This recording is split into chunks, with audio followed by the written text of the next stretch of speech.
এটা হচ্ছে 3-in-1 bread pakora. দেখুন দেখতে যতটাই সুন্দর, খেতে অতটাই টেস্টি। আর তার সঙ্গেও আছে ত্রিকোণ bread pakora.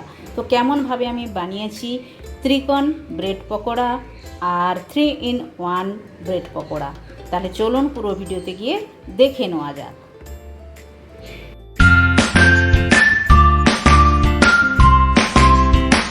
Hello everyone, welcome to my channel. কি রান্না করিতে আপনাদের সবাইকে স্বাগত। আশা করি আপনারা সকলে ভালোই আছেন।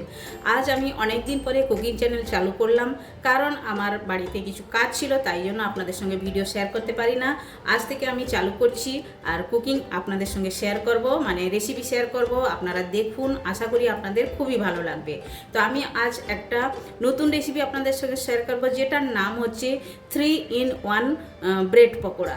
একদম সুন্দর লাগবে খেতে, আর তৈরি করতে একদম ইজি। আর নতুন একটা রেসিপি আপনাদের সঙ্গে আমি শেয়ার করছি, আপনারা দেখতে থাকুন। আশা করি আপনাদের ভালো লাগবে, আপনারা এই রেসিপিটা ট্রাই করতে পারেন। আর এখন বর্ষার সময় এভাবে পকোড়া ভাজিয়া খেতে খুবই ভালো লাগে, যে কোনো তেলে ভাজা জিনিস খেতে খুবই ভালো লাগে। তাহলে চলুন শুরু করছি ভিডিওটা, আপনারা দেখতে থাকুন পুরো ভিডিও।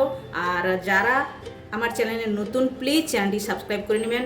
আর আপনারা কোথায় থেকে ভিডিও দেখছেন আমায় কমেন্ট করে জানাতে পারেন। তাহলে চলুন ভিডিওটা শুরু করছি। তো শুরু করার আগে যে যে ইনগ্রিডিয়েন্টসগুলো আমি নিয়েছি ওগুলো আপনাদের সঙ্গে আমি এক এক করে শেয়ার করে নেব। তো প্রথমে ব্রেড পকোড়া বানানোর জন্য ব্রেড তো চাই। আমি 5 পিস ব্রেড নিয়েছি। আপনারা চাইলে আপনাদের হিসাবে ব্রেডগুলো নিয়ে নিতে পারেন, কম বেশি করে নিতে পারেন। আর লাগছে বেসন। এই যে আমি বেসন নিয়েছি, তো বেসনটা আমার লাগছে, আমি 1 কাপের মতো বেসন নিয়েছি। যেভাবে আপনাদের লাগবে ওভাবে আপনারা নিতে পারেন। আর লাগছে সেদ্ধ করা আলু আমি নিয়েছি, এই যে আলুটাকে আমি গ্রেট করে নেব।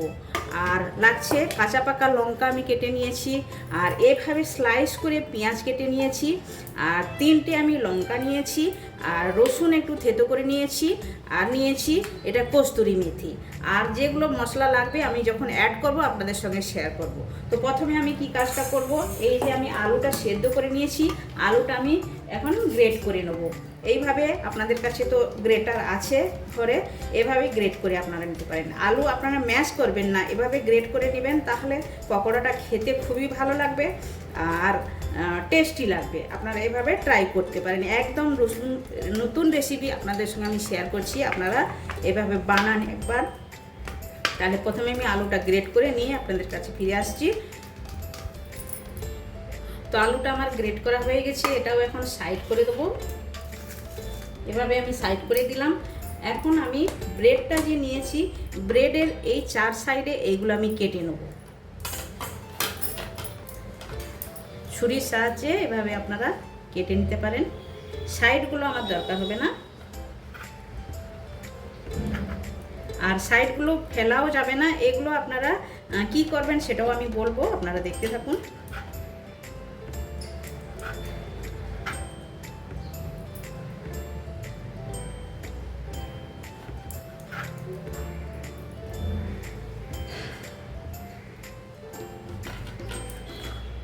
বাস সব সাইডে আমি কেটে দিয়েছি, এভাবেই করে নিয়েছি। এটা এখন সাইড করব। আর এখন আমি একটা তড়কার মানে ব্যবস্থা করব, যেটা হচ্ছে তড়কা দেব। তড়কাটা কেমনভাবে দেবো আপনারা দেখুন। তো ওইভাবেই তড়কা দেওয়ার জন্য আমি একটা প্যান নিয়ে নিয়েছি, আর তেল আমি দিয়েছি, তেলটা গরম করে নিচ্ছি। আর গরম করে আমি কি কি অ্যাড করব আপনারা দেখুন। আর সামনে দেখুন এই আলু আমি রেখেছি, আলুর উপরে এই তড়কাটা প্রথমে যাবে। তো তেলটা প্রথম গরম হওয়ার জন্য অপেক্ষা করব। তো দেখুন তেলটা আমার গরম হয়ে গেছে। এখন আমি দিয়ে দেবো রসুন। রসুনটা ভালো করে লাল করে গরম করে নেব।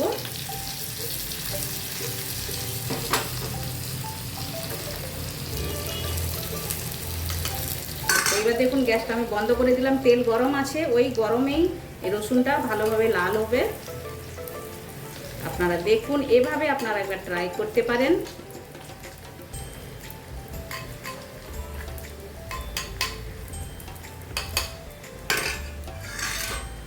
তো দেখুন রসুনটা লাল লাল হচ্ছে।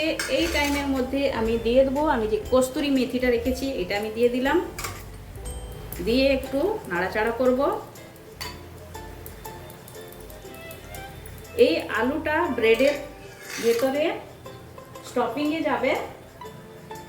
আর এখন দিয়ে দেবো লাল লঙ্কার গুঁড়ো। আপনারা ঝাল যদি বেশি না খেতে চান কাশ্মীরি লাল লঙ্কার গুঁড়োও দিতে পারেন। আর এটা আমার কাশ্মীরি লাল লঙ্কার গুঁড়ো আর নর্মাল লঙ্কার গুঁড়ো দুটোই মিক্সড আছে। এইটা এখন আলুর মধ্যেই যাবে। আর দিয়ে এখন আলুটা আমি মিক্সড করব, এটাতে লবণ দেবো, সব কিছু দেবো। তো এটার মধ্যে যাবে এখন একটু চাট মশলা, হাফ চামচের মতো চাট মশলা দিলাম। আর যাবে আমচুর পাউডার, এটাও হাফ চামচের মতো দিলাম। হাফ চামচ থেকে একটু কম আমি অ্যাড করলাম, আপনারা চাইলে আপনাদের হিসাব মতো দিতে পারেন। আর এটাতে যাবে এখন একটু গরম মশলা দিলাম, এটা গরম মশলার গুঁড়ো আছে, একটুখানি হলুদ, বেশি না একটু। আর এখন দেব আমি স্বাদ মতো লবণ, বাদ দিয়ে এইটা মিক্সড করব, ভালো করে মিক্সড করে নিতে হবে, একদম মাখিয়ে নিতে হবে সুন্দর করে। এইটা যাবে মানে ব্রেডের মধ্যে পুর যাবে, তাহলে খেতে খুবই ভালো লাগবে। ব্রেডের স্টফিং হচ্ছে এইটা আলু। তো আলুটাতে মশলা মেখে নিয়েছি, এটা এখন সাইড করে দিলাম। এখন বেসনটা গুলে নেবো। বেসনটা গোলার জন্য আমি নিয়ে নিয়েছি বেসন। আর এইটার মধ্যে এখন যাবে পেঁয়াজ কুচি, স্লাইস করে রেখেছিলাম যে পেঁয়াজ কুচোনো, আর কাঁচা পাকা লঙ্কা দিয়ে দিলাম। আর যাবে এক চুটকি হলুদ গুঁড়ো, একটু লাল লঙ্কার গুঁড়ো, কালারটা খুবই ভালো আসবে। একটু দেবো গরম মশলা, খেতে খুবই টেস্টি হবে। একটু ধনে গুঁড়ো দিলাম, এটা অপশনাল, চাইলে আপনারা দিতে পারেন, নাও দিতে পারেন। আর একটু দেবো চাট মশলা দিয়ে দিলাম। এইবার যাবে স্বাদ মতো লবণ,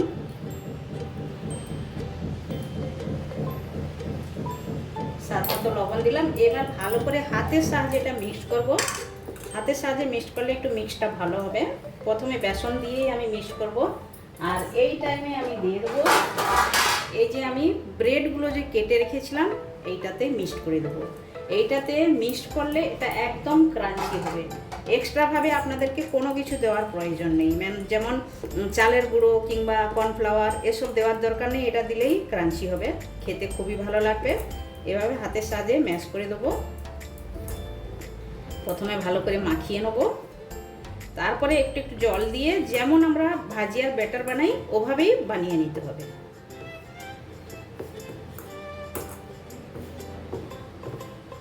তো দেখুন ভালোভাবে মাখিয়ে নিয়েছি। এইবারে একটু একটু জল দিয়ে আমি ব্যাটারটা বানিয়ে নেব। তো দেখুন ব্যাটারটা বানিয়ে নিয়েছি, এভাবেই হবে, একদম বেশি পাতলা করা যাবে না, এভাবেই করে মাখো মাখো করে নিতে হবে। তো এটা এখন সাইড করব আমি। তো এখন আমি একটা ব্রেড যে কেটে রেখেছিলাম ওটা আমি নিয়ে নিলাম। নিয়ে এই যে আলুর আমি পুরটা যে বানিয়েছি এইটা এখন ব্রেডের মধ্যে দিয়ে লাগিয়ে দেবো। হাতের সাহায্যে ভালো করে লাগাতে হবে, এভাবেই একদম ভালো করে এভাবেই লাগিয়ে দেবো পুরটা।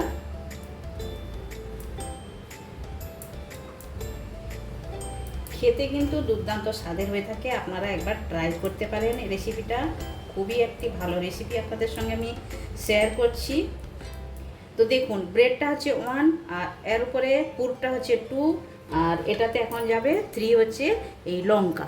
এই যে দেখুন লঙ্কা, ভাজিয়ার লঙ্কা পাওয়া যায়, ওই লঙ্কা আপনারা দিতে পারেন, ওইটা মানে একদম কম ঝাল হয়। এইটার মধ্যে আলু পুর একটু ভরে দেবো, দিয়ে এভাবেই মাঝখানে দিয়ে দিলাম।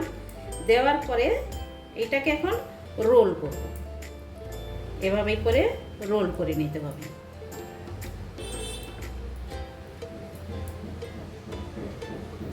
তো দেখুন এভাবেই করে রোলটা করে নিলাম। নিয়ে এইবার বেসনের ব্যাটারের সঙ্গে ডুবিয়ে ভাজবো। তো প্রথমে এইভাবে করে সবগুলো আমি বানিয়ে নিয়ে তারপরে ফিরে আসছি। এভাবে করে বানাতে হবে। তো দেখুন 3টা আমি রোল বানিয়েছি আর 2টো আমি ত্রিকোণভাবে বানিয়েছি। তো এখন গ্যাসের কাছে যাওয়া যাক ভাজার জন্য। তো তেল আমি বসিয়ে দিয়েছি কড়াতে আর গরম হয়ে গেছে। এখন আমি এই ব্যাটারটার মধ্যে রোলটা দিয়ে দিলাম, এর উপরে এভাবে করে এটা দিয়ে দিতে হবে, ভালোভাবে লাগিয়ে দিতে হবে সব সাইডে। এভাবেই করে এটা লাগিয়ে দিলাম। এইবার হাতের সাহায্যে তুলে আমি তেলের মধ্যে দেব।